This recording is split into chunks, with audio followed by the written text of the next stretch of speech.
Good morning, VIPKid teachers. First, let me know how you were doing today. For real, how did your classes go? Did you get sick like I did yesterday? Did you have a very good class? Were you about to fall asleep? How did it go? Because I really want to know. So drop in the comments below, and I will try to get to that and read it. Um, but today I want to share with you a little tip.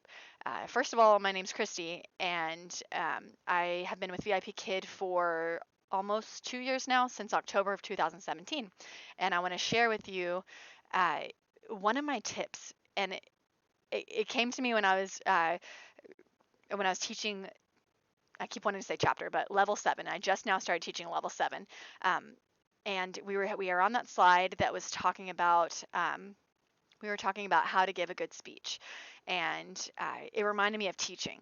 And I was trying to teach my student to give her speech because she has a big, huge speech, and it's a beautiful speech that she's going to be giving whenever they're, allowed to get out of their homes. She's going to be giving to a bunch of people. And I said, okay, one thing, remember to don't be monotone. Just hello, da da da da da da da da da. The sky is blue. The color is red. She really liked that song. Don't be monotone. So same thing with teaching. You want to stay away from monotone, but what do you want to do? Teach with passion. And obviously passion, the beginning stages of that is the heart. It has to be a heart thing first. You have to love your students, and the passion comes, because if you don't, then it's acting. So when it comes from the heart, that's when the burned out is when you're acting. That light bulb that's burned out that needs to be changed, that's acting, and that's hard to get through. But when it's a heart thing and you literally fall in love with your students and their families, if you're able to talk to their families, that's when it's a passion thing that's coming naturally, because it's coming from your heart. And that's where, and I was trying to teach her to do the speech from the heart and to make an outline, so these are the certain points that you made. So even if you forget some of the things you're going to say or you wanted to say, remember that you hit those points and then speak with passion. And so we practiced with our voices. So if you have this lesson or you have something similar to it, we talked about, I don't even remember what sentence, but pretend like the pen is blue, because I'm thinking of the movie Liar Liar. Okay. Uh, and you want to say the pen is blue. The pen is blue.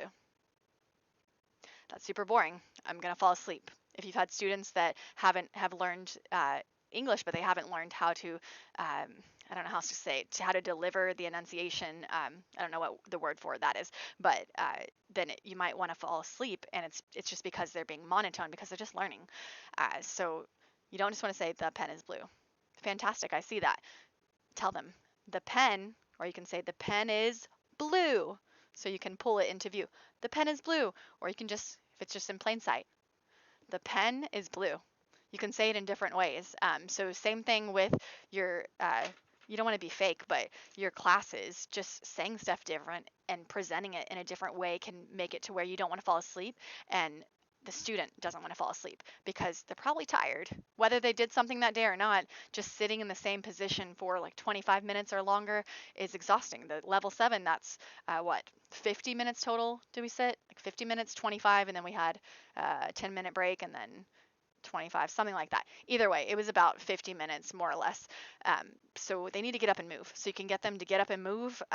You can present objects instead of just having it, present it to them, and it's how you say it. The pen is green. The pen is green.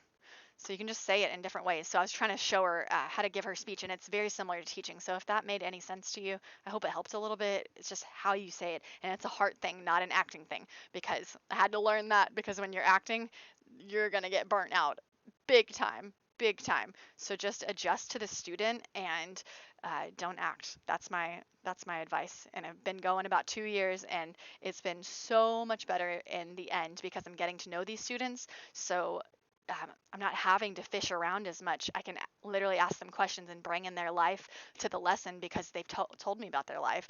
And it's more of a passion thing because I do care about them, and care about them even more the more I learn about them. So yes, my advice is to teach with passion, and to not be monotone, because it's really boring. Just circle this. Good job. Just circle that. Good job. Because my student literally told me, she said, I had a teacher, I'm not going to say her name, But she said, it's from the mouth of babes. She told me, she said, she's so boring.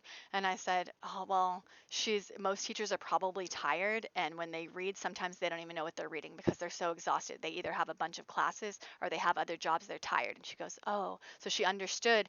But what she was wanting was more excitement, and she wanted, when she wanted to drop things into the drop and drag, she needed the teacher to tell her that. She said the teacher just had her like move it to the side. Well, if you don't prepare for your classes, you're not going to know that there's a drag and drop, and you're not going to know that there's a little trash can there. But simple things like that, this was an older student, she liked to do things like that, so she wasn't getting to do part of her project, move stuff around, because she didn't know it moved. So we have to teach them, we have to prepare and teach them like that. And what else, she was saying the monotone, she didn't like the monotone. She was so bored, she was about to fall asleep. So I don't have her, this student, I do not have her get up and move, because some students don't want to do that. But what she likes is music. So when we have a break, that 10-minute break, we play Taylor Swift. She plays it. I allow her to choose the music as long as it's appropriate, and it has been so far. She chose Taylor Swift. She chose Carly Rae Jepsen. Hey, baby. So whatever the case may be, find their likes and bring that into the classroom. I'm gonna take care of my baby. Happy teaching.